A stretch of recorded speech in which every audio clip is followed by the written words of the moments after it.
भारतीय संविधान के मौलिक अधिकार फंडामेंटल राइट्स। संविधान का भाग 3 पार्ट 3 अनुच्छेद 12 से 35 कहाँ से लिया गया? अमेरिका के संविधान से, बिल ऑफ राइट्स से। उपनाम भारत का मैग्ना कार्टा ऑफ इंडिया। पहला है समानता का अधिकार, राइट टू इक्वालिटी, अनुच्छेद 14 से 18। इसके कोर पॉइंट्स हैं: कानून के सामने सब बराबर हैं, धर्म, जाति, लिंग या जन्म स्थान के आधार पर कोई भेदभाव नहीं होगा, सबको नौकरी के समान अवसर मिलेंगे और छुआछूत अनटचेबिलिटी का अंत होगा। स्वतंत्रता का अधिकार, राइट टू फ्रीडम, 19 से 22 आर्टिकल तक है।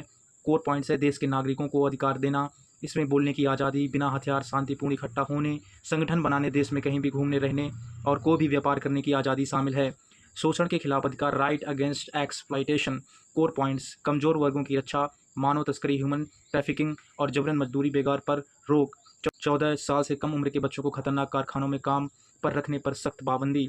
धार्मिक स्वतंत्रता, right to freedom of religion, अनुच्छेद 25 से 28। कोर पॉइंट्स हैं: भारत एक धर्मनिरपेक्ष देश है, हर व्यक्ति को किसी भी धर्म को मानने, उसका आचरण करने और उसका प्रचार करने का पूरा अधिकार है।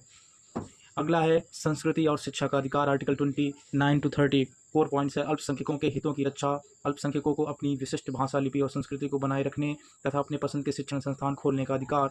छठा है संवैधानिक उपचारों का अधिकार, आर्टिकल 32। कोर पॉइंट्स है: अधिकारों की रक्षा का कवच।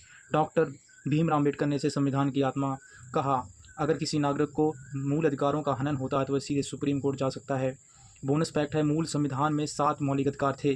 44वें संविधान संशोधन 1978 द्वारा संपत्ति के अधिकार, राइट टू प्रॉपर्टी को मूल अधिकार से हटाकर एक कानूनी अधिकार, आर्टिकल 300 के क्लॉज ए बना दिया गया।